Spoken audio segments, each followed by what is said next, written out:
Мыйзам долбоорун колдойм. Бирок ошо менен эле чогуу урматтуу башкы прокурордун орун басары, бүгүн ошо Россия Федерациясында биздин канча жараныбыз ошо абактарда отурат. Бул боюнча тийиштүү чаралар колдонуп атабыз. Себеби мен билгенден эң көп ошол Россия Федерациясынын аймагында акыркы жылдары мына бир топ жарандарыбыз отурат да. Булар боюнча канча 24-жылы канча адам экстрадиция болду, 25-жылы кандай алдыда канча адамды алып келебиз деп атасыздар. Же болбосо мына бүгүн түз эфирде мына туугандарын, жакындарын алып келгенге кандай документтер керек, каяка кайрылыш керек, посольствого кайрылыш керекпи, ошо боюнча бир маалымат берип койсоңуз.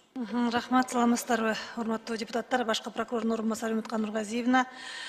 Биздин акыркы маалыматка ылайык, Россия Федерациясында 1370 биздин жаран соттолгон. Негизи 21 мамлекетте биздин жарандар соттолгон, бардыгы ол 1649 жаран соттолгон. Бул боюнча маалыматтар айта кетсек, бардыгы эгерде ошол соттолгон адам өзү же жакын адамдары макулдугу болгон кезде башкы прокуратурага арыз менен кайрылат, калган процедуранын бардыгын прокуратура тарабынан өзүбүз жүргүзөбүз. Которуп келүү, которуу бардыгы бекер, биз өзү башкы прокуратура өзү сүйлөшүүлөр жүргүзүп өткөрөт. Жок, ушул айтсаңыз, 24-жылы канча жаранды котордуңуздар?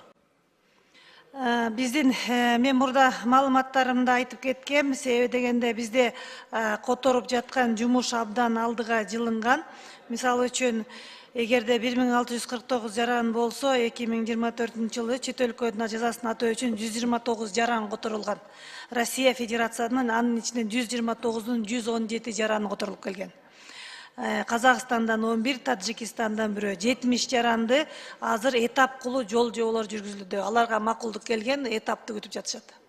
Мезге ошол бир бизге кайрылды эле, ошол Пенза облусунда автокырсыкка кайрылып, бирок посольствого да кайрылып атышат бүгүнкү күндөчү, бирок посольстводон дагы жакшы жыйынтык жок. Ошо сиздерге мен ата-энелерин айтайын, анда туура эле прокуратура, генеральный прокуратурага кайрылса болот, туурабы? Башкы прокуратурага онлайн аркылуу дагы кайрылса болот. Бардык арызды, бардык түрүн кабыл алабыз.